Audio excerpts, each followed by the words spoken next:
కుమారస్వామి వచ్చింది కాబట్టి మనకి చాలా పని తప్పింది. వాళ్ళు మాట్లాడుతుంది మా శాఖలో మన స్థానిక విశ్వేశ్వరి గారు, మాజీ అధ్యక్షులు రంగారెడ్డి గారు, రవీందర్ గారు, శ్రీరాములు యాదవ్ గారు, గౌరవ కార్పొరేట్ అందరికీ, వేదికమైన మిలిటరీ ఆఫీసర్లకు, రిటైర్డ్ అధికారులకు అందరికీ నమస్కారం. భారత్ మాతాకి, భారత్ మాతాకి జై శ్రీరామ్, జై శ్రీరామ్, జై జవాన్, జై జవాన్. ఈ దేశం అనేక సంవత్సరాలుగా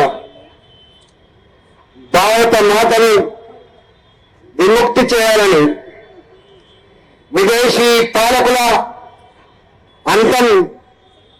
అంతమొందించాలని లక్షలాది మంది భారత జాతి ముద్దుబిడ్డలు తమ రక్తాన్ని దేశ స్వతంత్రం కోసం ధారవేసిండ్రు. లక్షలాది మంది భారత మాత ముద్దుబిడ్డలు అనేక రకాల జైళ్లలో మగ్గి వందల సంవత్సరాలు పోరాటం చేసిండ్రు. ఆ పోరాటాల ఫలితం వలనే వచ్చింది ఈ 3 రంగుల మువ్వన్నెల జెండా. ఇవాళ ఝాన్సీ లక్ష్మీబాయి వారసులు అక్కడ 2 ఫోటోలు పెట్టుకున్నాం. వయోమికా సింగ్, సోఫియా ఖురేషి. ఆ 2 వీరవనితలు భారత మాత ముద్దుబిడ్డలుగా భార్యల కళ్ళ ముందే భర్తలను చంపి నా భారతం మహిళల నుదుటి మీద తిలకాన్ని చెరిపేసిన దుర్మార్గుని అంతమందించే బాధ్యత మేము స్వీకరిస్తామని చెప్పి ఆ 2 వీరవంతులు స్వీకరించారు. ఇవాళ దీని పేరే ఆపరేషన్ సింధూర్. నా భారత మహిళల నుదుట తిలకాన్ని చెరిపేసిన దుర్మార్గుల్ని అంతమందించేదే ఇవాళ ఆపరేషన్ సింధూర్. ఆపరేషన్ సింధూర్ 25 నిమిషాల్లో 9 పాకిస్తాన్ ప్రేరేపిత ఉగ్ర మూకల ఆ హెలికాప్టర్ల మీద దాడి చేసి వందల మందిని చంపి నా దేశ మహిళలకి మళ్లీ తిలకం దిద్దినటువంటి గొప్ప వీర వనితలు ఆ 2. 2-3 రోజుల్లోనే భారత సత్తా ఏందో ఇంతకుముందు మా శ్రీనివాసరావు గారు చెప్పినట్టుగా అంతకు ముందు అనేక సార్లు ప్రత్యక్ష యుద్ధంలో చావు దెబ్బతిన్న పాకిస్తాన్ భారత్ తో పెట్టుకునే సత్తా లేక దొడ్డి దారిన దొంగ పద్ధతులలో టెర్రరిస్టు మూకాన్ని ప్రేరేపించి మన దేశానికి పంపించి మన ఆలయాల మీద కావచ్చు, మన ఆర్మీ మీద కావచ్చు, మన ప్రజల మీద కావచ్చు దాడులు చేసి మన రక్తాన్ని కళ్ళ చూసిన దుర్మార్గులు వాళ్ళు. మోడీ గారు వచ్చిన తర్వాత నా దేశంలో రక్తం చిన్నది రోజులోని ఇంతకుముందు దాన్ని అంతమొందించాలని చెప్పి భావించి ఒకే దేశం ఒకే చట్టం అని చెప్పి నా జమ్మూ అండ్ కాశ్మీర్లో 370 ఆర్టికల్ రద్దు చేసి కొడుకుల్లారా నా జమ్మూ అండ్ కాశ్మీర్ వైపు కన్నెత్తి చూస్తే నీ పడతామని చెప్పింది మోడీ గారు. అంతేకాదు ఆ జమ్మూ అండ్ కాశ్మీర్లో రక్తం చిన్నని రోజు లేదు. జమ్మూ అండ్ కాశ్మీర్ లాల్ చౌక్ మీద మన 3 రంగుల జెండా ఎగరాలంటే ప్రాణాలు గాల్లో కలిసిపోవాల్సిందే. కానీ దానికి ఛాలెంజ్ చేసిన వ్యక్తి మామూలు వ్యక్తి కాదు. ఈ మా జాతీయ జెండాను లాల్ చౌక్ లో ఎత్తి తీర్థని చెప్పి శపథం చేసిన మహనీయుడు నరేంద్ర మోడీ గారు లాల్ చౌక్ లో జెండా ఎగిరేసి. మాస్టర్ మైండ్స్ కామర్స్ చదవాలనుకునే 10th ఇంటర్ విద్యార్థుల తొలి ఎంపిక. లాల్ చౌక్ లో జెండా ఎగిరేసి పాకిస్తాన్ ప్రేరేపిత ఉగ్ర మూకలకి ఛాలెంజ్ చేసింది మనం. ఆనాటి నుంచి ఈనాటి వరకు ఇదే గడ్డ నా దిల్సుఖ్ నగర్ లో బాంబులు పేలితే ఎగిరిపడ్డ నర కంఠాలను చూసినాం మనం. నా సాయిబాబా మందిర్లో అమాయక ప్రజలకు బాంబులు పేలితే రక్తం మడుగులలో గిరగిర కొట్టుకున్న మనుషులు చూసింది ఈ గడ్డ. ఇవాళ పార్లమెంట్ మీద దాడి చేసిండు, బొంబాయి నగరం మీద దాడి చేసిండు.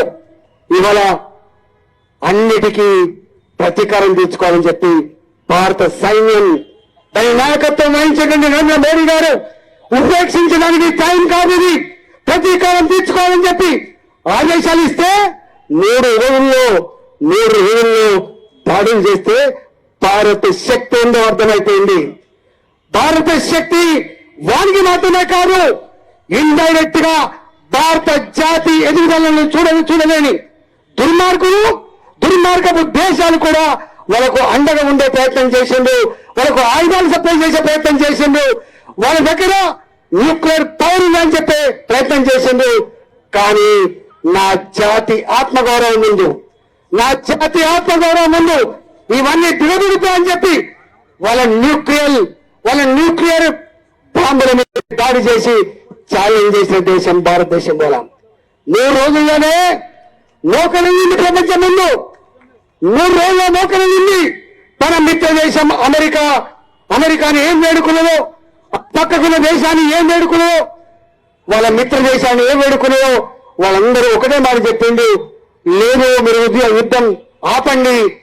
మోడీ గారు మీరు ప్రపంచ శాంతిని కోరేవాళ్ళు, అనేక దేశాల యుద్ధాల సందర్భంగా మీరు చెప్పిండ్రు యుద్ధాలు పరిష్కారం కాదని చెప్పిన వాళ్ళు మీరెట్లా యుద్ధం చేస్తారని చెప్పి చాలా మంది చెప్పినప్పటికీ కూడా లేదు అని చెప్పి సంకేతం ఇచ్చిండు.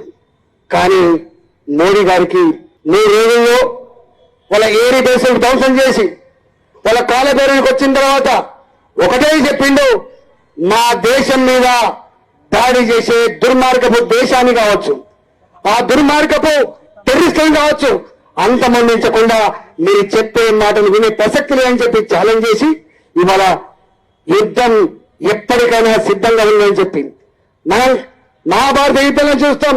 బ్రహ్మాస్త్రం అని చెప్పి బ్రహ్మాస్త్రం కావచ్చు, ఆకాశ్ మిసైల్ ఆ మిసైల్ హైదరాబాద్ కావడం మనకు గర్వంగా మనం చేస్తున్నాం.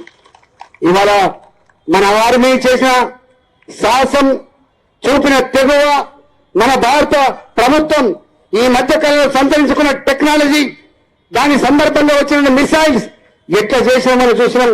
ఇవాళ భారతదేశం సర్వసన్నద్ధంగా భారత మాతను రక్షించుకోవడానికి 140 కోట్ల ప్రజల్ని కాపాడడానికి మోడీ గారి నాయకత్వంలో సిద్ధంగా ఉంది. ఎవరికి భయపడే ప్రసక్తి లేదు. భారత జాతి సార్వభౌమాధికారాన్ని ఎవరిని డిస్టర్బ్ చేసే ప్రయత్నం చేసినా దాని చూడనే భారత జాతి ధ్యేయంగా ఇవాళ ప్రధాని మొన్న ఒక మాట మాట్లాడు, నేను దేశ ప్రధానమంత్రిని కావచ్చు కాక, కానీ సగటు భారత మాత ముద్దుపిటం నేను. నా ఆలోచనలు చల్లగా ఉండొచ్చు, నా మెదడు చల్లగా ఉండొచ్చు, కానీ నా రక్తం మాత్రం వేడిగానే ఉంటుందని చెప్పిండు నరేంద్ర మోడీ గారు. అది బాయిలైతే ఉంటుందని చెప్పింది నరేంద్ర మోడీ గారు. అందుకే మోడీ గారికి భారత సైన్యానికి ఇవాళ అండగా ఉండాలని చెప్పి దేశం మొత్తంలో ప్రతి గల్లీలో కూడా మనం సాధించుకున్న ఆ 3 రంగుల జెండా పట్టుకొని మన సార్వభౌమాన్ని కాపాడుకోవడానికి